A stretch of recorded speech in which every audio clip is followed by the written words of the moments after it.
প্রিয় শিক্ষার্থীরা, আশা করি সবাই ভালো আছো।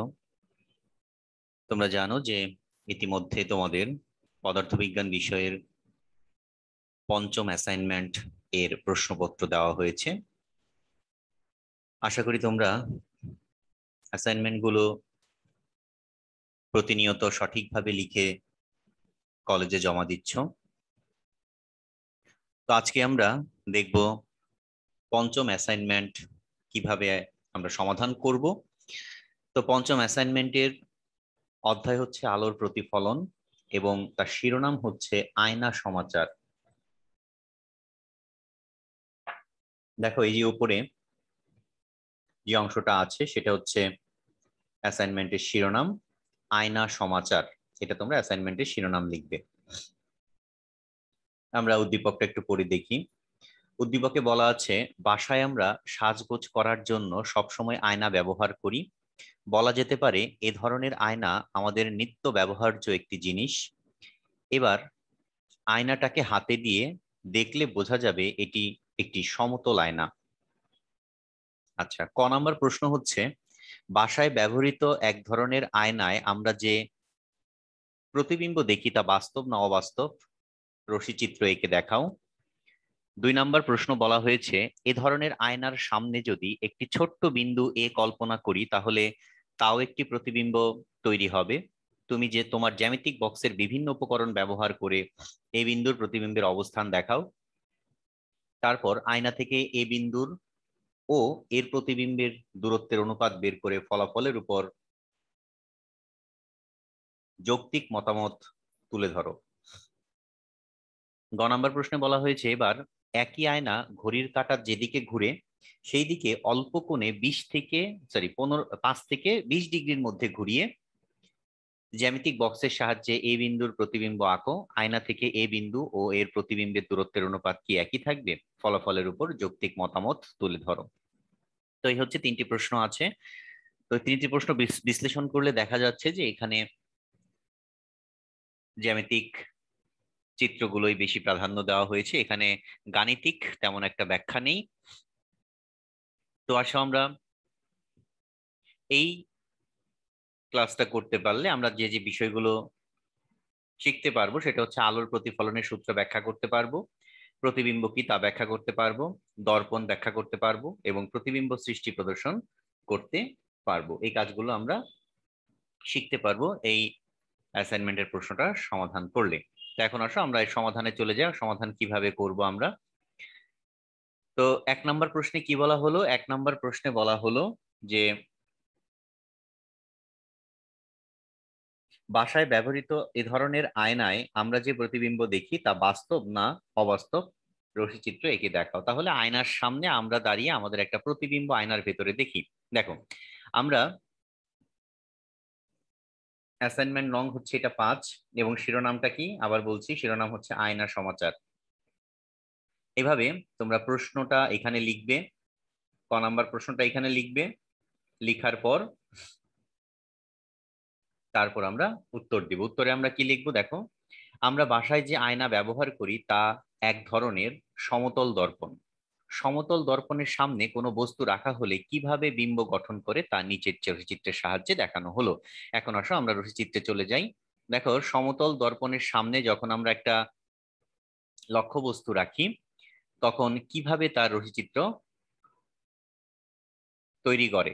এখানে সবসময় মনে রাখতে হবে, এই যে রশ্মি চিত্রগুলো আমি এখানে আঁকছি এটি কিন্তু যেন তেন ভাবে এঁকে দিলেই হবে না। যে তোমাদের কাছে অনেক সময় মনে হতে পারে আকৃতিটা একই রকম হয়েছে তার মানে আমার চিত্রটা সঠিক, কিন্তু এখানে কিন্তু মনে রাখতে হবে যে এখানে আকৃতি অনুযায়ী আঁকলেও হবে না, সাথে আরো কিছু বৈশিষ্ট্য আছে যেগুলো আমাদের ফলো করতে হবে।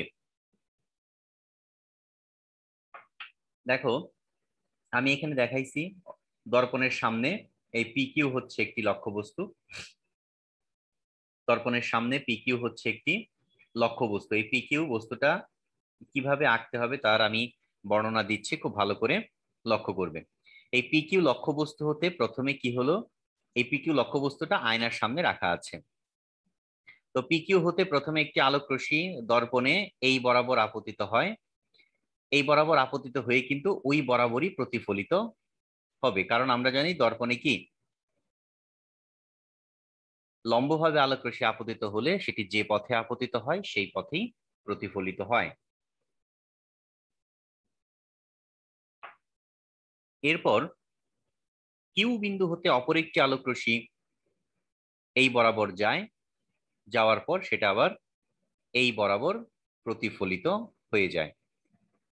আর এই যে এনটা দেখানো হয়েছে, এন হচ্ছে একটা কি অভিলম্ব। ওকে, তাহলে এই অংশটা হচ্ছে আপতন কোণ, এই অংশটা হচ্ছে প্রতিফলন কোণ। ওকে, এরপরে আসো, এখন আমরা এই যে আপতিত রশ্মি এবং প্রতিফলিত রশ্মি, তাহলে এখানে কতটা প্রতিফলিত রশ্মি পাচ্ছে? এখানে একটা প্রতিফলিত রশ্মি পাচ্ছে এইদিকে, এই দিক বরাবর একটা প্রতিফলিত রশ্মি পাচ্ছি, আর এই দিক বরাবর একটা প্রতিফলিত রশ্মি পাচ্ছি। এই প্রতিফলিত রশ্মি দুটি যদি আমরা পেছন দিকে বর্ধিত করি, দেখো এই প্রতিফলিত রশ্মিগুলো যদি আমরা পেছন দিকে বর্ধিত করি তাহলে তারা কোন বিন্দুতে মিলিত হচ্ছে?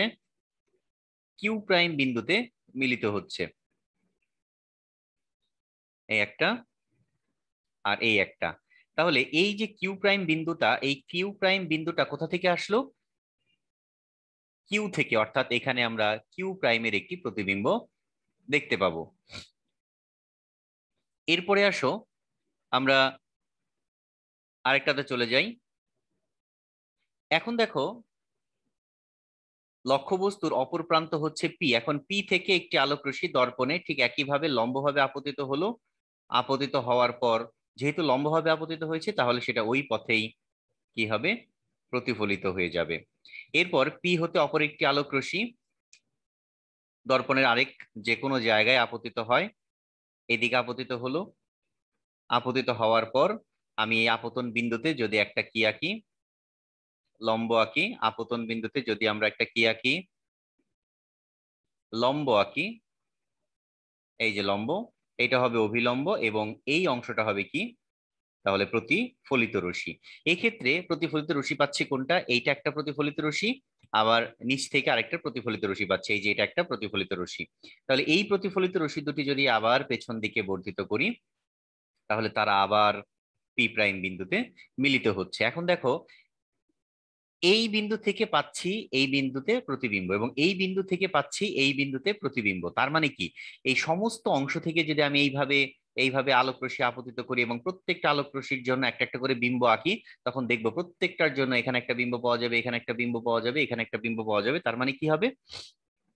আমাদের শীর্ষবিন্দু আর পাদবিন্দু থেকে আলোক রশ্মি আপতিত করে এইটুকু যোগ করে দিলেই আমরা টোটাল কি পেয়ে যাব? পিকিউ লক্ষ্যবস্তুর প্রতিবিম্ব পেয়ে যাব। তাহলে আমরা দেখতে পাচ্ছি যে এক্ষেত্রে প্রতিফলিত রশ্মিগুলো পেছন দিকে বর্ধিত করে কি করতে হচ্ছে? প্রতিবিম্ব সৃষ্টি করতে হচ্ছে, অর্থাৎ এটা একটা অবাস্তব প্রতিবিম্ব। এবং এখানে কিন্তু সব সময় মনে রাখতে হবে এই যে কিউ বিন্দু এখান থেকে এই দূরত্ব এবং এখান থেকে এই দূরত্ব, এই দূরত্বগুলো কিন্তু সমান হবে, স্কেল দিয়ে ভাবে সমান করে এঁকে নিতে হবে। এই দূরত্ব আর এই দূরত্ব অবশ্যই কিন্তু সমান হবে, এটা মনে রাখতে হবে। এই দূরত্ব কিন্তু অবশ্যই সমান হবে। এগুলো সমান না হলে কিন্তু চিত্র ভুল, আর চিত্র ভুল হলে কিন্তু আমাদের মেপে দেখতে হবে না, আমরা চোখ দিয়ে দেখলেই কিন্তু বুঝতে পারবো এখানে মানগুলো মিলতেছে না। অবশ্যই কিন্তু এগুলো খেয়াল করে রাখতে হবে। তো এই হচ্ছে আয়নার সামনে কোনো বস্তু রাখলে তার প্রতিবিম্ব কিভাবে গঠিত হয়, সেই বস্তুর প্রতিবিম্ব গঠন করার পদ্ধতি। তাহলে এইটুকু আঁকার পর আমরা কি করব দেখো, এইটুকু আঁকার পর আমরা নিচে থেকে ভাবে লিখবো। চিত্র হতে দেখা যায় পি প্রাইম কিউ প্রাইম হলো পি কিউ এর অবাস্তব প্রতিবিম্ব। অর্থাৎ বাসায় আমরা আয়নায় যে ধরনের প্রতিবিম্ব দেখি তা অবাস্তব প্রতিবিম্ব। এটুকু লিখে দিলেই হবে। চিত্রটা সঠিক পদ্ধতিতে আঁকতে হবে এবং আরেকটা কথা অবশ্যই মনে রাখতে হবে, এই যে চিত্রে তীর চিহ্নগুলো দেওয়া আছে, এই তীর চিহ্নগুলো যদি ভুল হয় তাহলে কিন্তু একটা নাম্বারও দেওয়া হবে না। কাজেই খুব সতর্কতার সাথে কোন রশ্মিটা কোন দিকে আপতিত হচ্ছে, এই যে তীর চিহ্নগুলো, এই যে তীর চিহ্নগুলো, এগুলো যদি একটা তীর চিহ্ন দিতে ভুল হয় তাহলে কিন্তু তুমি যত সঠিকভাবে চিত্র আঁকো না কেন একদম জিরো দেওয়া হবে। কাজেই এই তীর চিহ্নগুলো যেন একটাও ভুল না হয়। এরপরে আসো আমরা খ নাম্বার প্রশ্নে চলে যাই। খ নাম্বার প্রশ্নে কি বলা হলো দেখো, খ নাম্বার প্রশ্নে বলা হলো যে সমতল দর্পণের সামনে একটি ছোট্ট বিন্দু এ কল্পনা করলে তার প্রতিবিম্ব কিভাবে সৃষ্টি হবে এবং দর্পণ থেকে তার দূরত্ব এবং প্রতিবিম্বের দূরত্বের অনুপাত কত হবে সেটা বের করতে বলছে। তাহলে দেখো, সমতল দর্পণের সামনে একটি ছোট্ট, একইভাবে আমরা এখানে প্রশ্নটা লিখে নিব, একইভাবে এখানে আমরা প্রশ্নটা লিখে নিব, এই যে এখানে প্রশ্নটা লিখে নিব, তারপরে উত্তর করতে শুরু করব। সমতল দর্পণের সামনে একটি ছোট্ট বিন্দু এ কল্পনা করলে তার প্রতিবিম্ব কিভাবে সৃষ্টি হয় নিচে রশ্মিচিত্রের সাহায্যে দেখানো হলো। দেখো, আমরা এখন বিন্দু বস্তুর জন্য কিভাবে, এক্ষেত্রে এক্ষেত্রে কি হচ্ছে দেখো, এই একটা বিন্দু বস্তু রাখা হয়েছে, এখান থেকে একটা আলোক রশ্মি দর্পণের বি বিন্দুতে লম্বভাবে আপতিত হয়ে আবার ওই পথে কি হয়, প্রতিফলিত হয়। আবার এ হতে আরেকটা আলোক রশ্মি তুমি যে কোনো জায়গায় ফেলবা দর্পণের, সেখানে একটা অভিলম্ব টানবা, এই অভিলম্ব থেকে প্রতিফলিত রশ্মি কি হবে, চলে যাবে। এখন এই এই একটা প্রতিফলিত রশ্মি আর এই একটা প্রতিফলিত রশ্মি, এরা পেছন দিকে বর্ধিত করলে কি হবে, এই বিন্দুতে মিলিত হবে। অনেক সময় কিন্তু এই যে পেছন দিকে বর্ধিত করা, এরা কিন্তু আমরা ক্লাস করার সময় দেখি, প্রশ্ন উত্তর দেখার সময় দেখি যে অনেক স্টুডেন্ট কিন্তু এইভাবে একে যোগ করে দেয়, তাহলে কিন্তু হবে না। বা এইভাবে একে যোগ করে দেয় ইচ্ছা মতো, তাহলে কিন্তু হবে না। অর্থাৎ এই রশ্মিটা যেদিকে যাবে একইভাবে প্রতিফলিত হয়ে পেছন দিকে যাবে, অর্থাৎ সমান্তরালে যাবে, তা না হলে কিন্তু অঙ্ক হবে না। এই রেখা, এই রেখা আর এই রেখা অবশ্যই সমান্তরালে থাকতে হবে, তা নাহলে কিন্তু কোনোভাবে এটা সঠিক হবে না।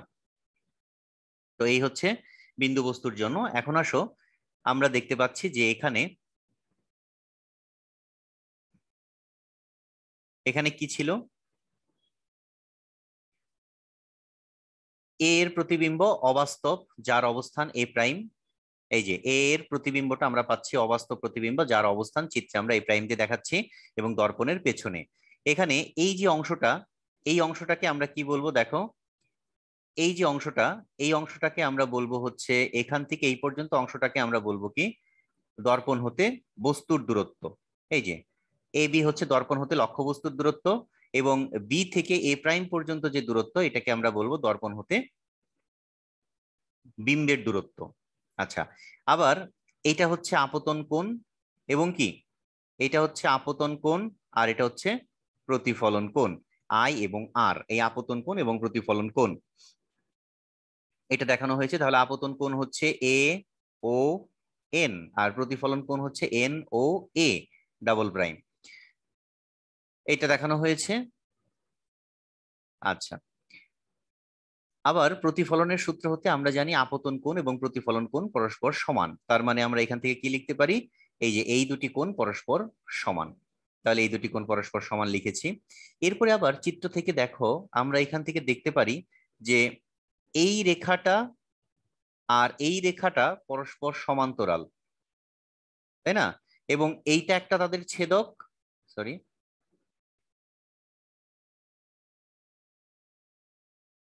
এইটা হচ্ছে তাদের একটা ছেদক, আবার এইটা তাদের একটা ছেদক, এইটা একটা তাদের ছেদক। তার মানে কি, এই রেখা, এই রেখার সাথে এই রেখা সমান্তরাল, এবং এইটা একটা ছেদক, এইটা একটা ছেদক। তাহলে আমরা কি লিখতে পারি, এই কোণটা কি, এই কোণটা হচ্ছে এই কোণের অনুরূপ কোণ, এবং এই কোণটা হচ্ছে এই কোণের একান্তর কোণ। তাহলে আমরা কি জানি, একান্তর কোণ এবং অনুরূপ কোণ পরস্পর কি হয়, সমান হয়। একান্তর কোণ এবং অনুরূপ কোণ পরস্পর কি হয়, সমান হয়। আচ্ছা, তো এখন দেখো, একান্তর কোণ আর অনুরূপ কোণ যদি সমান হয়, তাহলে আমরা এখান থেকে কি লিখতে পারি, এখান থেকে লিখতে পারি এই কোণ আর এই কোণ সমান, এই কোণ আর এই কোণ সমান, এইটাই চিত্রে লেখা হয়েছে দেখো। আবার এ এ প্রাইম সমান্তরাল ও এন, এবং এ এ প্রাইম তাদের ছেদক, তাই কোণ B A prime O equal to N O A prime equal to আর, এগুলো অনুরূপ কোণ। এবং এ এ প্রাইম সমান্তরাল ও এন এবং এ ও তাদের ছেদক, কাজে আমরা লিখতে পারি B A O equal to A O N, এই কোণ দুটি পরস্পর সমান, এরা একান্তর কোণ।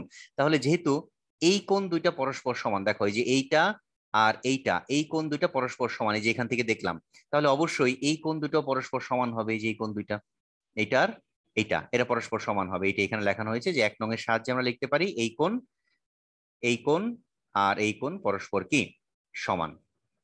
এখন দেখো, আমরা যদি এই দুটি চিত্র, এই দুটি ত্রিভুজ লক্ষ্য করি, ত্রিভুজ কোনটা, ত্রিভুজ এ বি ও আর একটা হচ্ছে বি এ প্রাইম ও, এই দুটি ত্রিভুজ যদি লক্ষ্য করি তাহলে এই দুটি কোণ সমান, একটু আগে আমরা দেখলাম এই দুটি কোণ কি সমান, এবং আমরা লিখতে পারি এ বি ও এবং এ প্রাইম বি ও এরা কি 90 ডিগ্রি। এই যে এই কোণ দুটো 90 ডিগ্রি না, এই যে এখানে একটা কোণ সৃষ্টি হচ্ছে, আবার এইখানে একটা কোণ সৃষ্টি হচ্ছে, এই দুটি কোণ কি 90 ডিগ্রি না, এই দুটি কোণ পরস্পর 90 ডিগ্রি। অর্থাৎ আমরা এটা লিখতে পারি। এবং ওবি হচ্ছে সাধারণ বাহু। ওবিটা কি দেখো দুইটা ত্রিভুজের ক্ষেত্রে আছে, এই যে এই বাহুটা কি দুটো ত্রিভুজের ক্ষেত্রেই আছে, অর্থাৎ এটা সাধারণ বাহু। তার মানে আমরা বলতে পারি কি, আমরা বলতে পারি যে এই ত্রিভুজ দুটি পরস্পর কি সর্বসম। আর সর্বসম হলে আমরা কি লিখতে পারি, সর্বসম হলে লিখতে পারি এই বাহু আর এই বাহু পরস্পর সমান। এর জন্য কিন্তু আমাদের এই বাহু চিত্র আঁকার সময় কিন্তু এই বাহু আর এই বাহু সমান করে চিত্রটা আঁকতে হবে, দূরত্বটা যেন সমান থাকে আয়না থেকে। তাহলে এইটা কি ছিল, এখানে এ বি ছিল হচ্ছে লক্ষ্যবস্তুর দূরত্ব এবং বি এ প্রাইম ছিল হচ্ছে বিম্বের দূরত্ব। তার মানে আমরা কি দেখলাম, সমতল দর্পণের ক্ষেত্রে লক্ষ্যবস্তুর দূরত্ব এবং বিম্বের দূরত্ব পরস্পর সমান হচ্ছে, তাই আমরা লিখতে পারি এদের অনুপাত হবে 1। তো এই হচ্ছে তাদের অনুপাত, লক্ষ্যবস্তু এবং বিম্বের দূরত্বের অনুপাত, এটা হবে 1। ঘ নম্বর প্রশ্নে বলা হয়েছে এবার দর্পণটাকে যদি ঘড়ির কাঁটার দিকে, এটাকে স্থির রেখে দর্পণটাকে ঘড়ির কাঁটার দিকে যদি আমরা কি করি 5 থেকে 20 ডিগ্রি কোণের মধ্যে ঘুরাই, তাহলে এক্ষেত্রেও লক্ষ্যবস্তু এবং বিম্বের অবস্থান কি থাকবে কিনা, অনুপাত একই থাকবে কিনা সেটা যাচাই করতে বলছে। তাহলে দেখো আমরা কি বললাম, এবার ঘড়ির কাঁটার দিকে দর্পণটিকে কত ডিগ্রি কোণে, 20 ডিগ্রি কোণে ঘুরিয়ে দেই এবং এ বিন্দুর জন্য বিম্বের অবস্থান নিচের চিত্রের সাহায্যে নির্ণয় করি। তাহলে দেখো এই ক্ষেত্রে কি হবে, জাস্ট এখানে কিন্তু অবশ্যই আমাদের মনে রাখতে হবে আগের পজিশন ছিল এইটা দর্পণে, এখন আমি কি করলাম, এই দর্পণের আগের পজিশন থেকে যা ছিল এবং লক্ষ্যবস্তু ছিল এইখানে, এই বিন্দু, এই বিন্দু ছিল এইখানে। তাহলে এখন আমি কি করলাম, এই দর্পণটাকে ঘড়ির কাঁটার দিকে 20 ডিগ্রি কোণে ঘুরিয়ে দিছি। তাহলে লক্ষ্যবস্তু দেখো, এই লক্ষ্যবস্তু থেকে একটা আলোক রশ্মি লম্বভাবে দর্পণে এই যে এখানে আপতিত হলো, লম্বভাবে আপতিত হলো, তাহলে সেটা ওই পথেই প্রতিফলিত হয়ে যাবে, এই পথেই প্রতিফলিত হয়ে যাবে লম্বভাবে আপতিত হলে। আরেকটা আলোক রশ্মি এ থেকে আমি ধরে নিলাম এখানে আপতিত হলো, তাহলে এখন এই বিন্দুতে আমরা কি আঁকবো, দর্পণের উপর অভিলম্ব আঁকবো। তাহলে দর্পণের উপর অভিলম্ব কোনটা, এইটা। তাহলে প্রতিফলিত রশ্মি কি এইদিকে গমন করছে, তাহলে এখানে প্রতিফলিত রশ্মি কোনটা কোনটা পাচ্ছি, এইটা একটা প্রতিফলিত রশ্মি এবং এইটা একটা প্রতিফলিত রশ্মি, এরা পেছন দিকে বর্ধিত করলে দেখো কোথায় মিলিত হচ্ছে, পেছন দিকে যদি আমরা এগুলোকে বর্ধিত করি তাহলে তারা এ প্রাইম বিন্দুতে মিলিত হচ্ছে। তারা কোথায় মিলিত হচ্ছে, এ প্রাইম বিন্দুতে মিলিত হচ্ছে।